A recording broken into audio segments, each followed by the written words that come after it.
She didn't use Obama as director. On the credits, it said Malia Ann. She used her middle name and didn't put Obama on there. I was all like, you do know they'll know who you are. Right. Former President Barack Obama is weighing in on his and wife Michelle Obama's eldest daughter Malia dropping her last name professionally. The 44th president appeared on the Pivot podcast, which premiered October 29th, where he explained how he reacted to his daughter, who works in the film industry, going by Malia Ann, her first and middle name, instead of Malia Obama. The challenge for us is letting us give them any help at all. I mean, they're very sensitive about this stuff. They're very stubborn about it. Malia, she's making movies. So she made her first movie, and you know, I'll be a dad, I'll brag a little bit. You know, Donald Glover. She's working with Donald, and, you know, her first film went to Sundance and all these fancy film festivals. And she didn't use Obama as director. On the credits, it said Malia Ann. She used her middle name and didn't put Obama on there. I was all like, you do know they'll know who you are. Right. And she's all like, you know what? I want them to watch it that first time and not in any way have that association. So I think our daughters go out of their way to not try to leverage that. The former president then went on to explain that while in the White House, he made a deal with the White House press corps to leave his children, which also includes Malia's younger sister, Sasha, alone, as he said they had the right to grow up, while also admitting they struggle with getting paparazzi attention as they get older. Growing up, the press was pretty good. You know, I basically made a deal with the press pool at the White House press corps. I said, you can follow me around, you can talk about me, you do whatever you need to do. Leave my children alone because they have the right to grow up. They didn't choose this, right? Let them grow up. And to the credit of the press, they did leave them alone.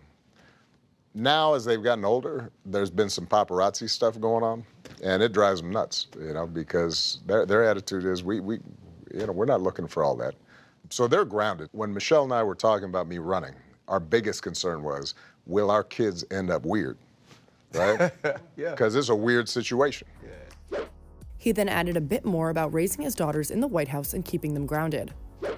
But I've talked about this. One of the great blessings was, we brought my mother-in-law, who recently passed and who was just an amazing woman I loved. And she was the most down-to-earth, you know, South Side, you know, straight up. Like, if the kids misbehaved, she'd be like, y'all know you haven't done anything, right? You know, your parents have. Don't you guys start acting entitled. And so everybody was on watch to make sure that they both had a normal childhood and that they did not feel as if they got something that they hadn't earned. They've turned out amazing. I can't brag about them enough. The former president also spoke about what he misses most after becoming a public figure. To that point, though, it's weird or, you know, normal, you say. Yeah. You can't live, they can't live, Michelle can't live normal forever. Like, honestly, like, we seen these big bastards walk in when you walked in. Like, yeah, if I get up right now, they're gonna jump on me. Like, that thought of that you can't go run and grab something to eat if you want it. No. You can't just go on vacation. Like, It's different. but is it worth it that the rest of your life is what it's gonna be? You know, I talked about this the other day because somebody asked me, what do you miss most? Or what would you like to do? And the thing I miss is just walking around and nobody knowing who you are. Like, you don't realize what a benefit that is until, you know, you try it and suddenly you got 100 people asking you for selfies and all that. But I also have to remind myself that's a high class problem to have, right?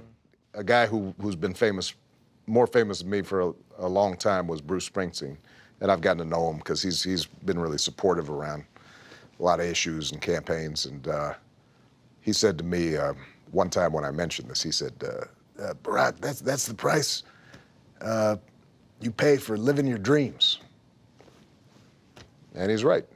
I mean, you pursue something, you end up achieving what you want to achieve, and there are going to be some trade-offs, but I do miss it. I was joking the other day about there have been times where I thought about, we'll try a disguise, put some dreadlocks on, get a beard, mustache, walk around. But even then, my daughters and my wife remind me, because sometimes we'll walk in some quiet places, and they'll say, "Don't talk now," because it's true. If they hear me, the other thing is the ears, they're too big. I got to put on a hoodie or a cap or something, because folks say, man, I've seen those ears before. Later in the episode, the 63-year-old also jokingly shared about how he charmed his wife Michelle when he was first trying to convince her to go out with him. It takes a lot of heart and gumption to pursue your supervisor at work. You know what? So just for your viewers who don't know the story, so I'm 3 years older than Michelle, but I had worked as a community organizer in Chicago before I went to law school. So Michelle had gone straight from college to law school. So she had graduated when I started law school. And so I went to work at this firm as a summer employee, summer associate. And so they assigned her as my summer advisor. She wasn't supervising nothing.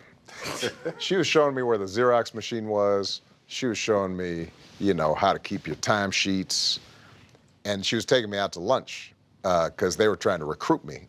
And so we do it on the firm's dime. So it wasn't that hard. I asked her out after knowing her about 2 weeks. And she's all like, no, I can't because I'm your supervisor. I said, you're not supervising anything. I said, you know what, I'll quit my job and then you go out with me. There we go. And she said, no, I'm not doing that. I'm tired. I'm not concentrating on men right now anyway because y'all are trifling. And, but I was just charming. and you still are. So I'm just saying, I broke her down after a couple of weeks. It was.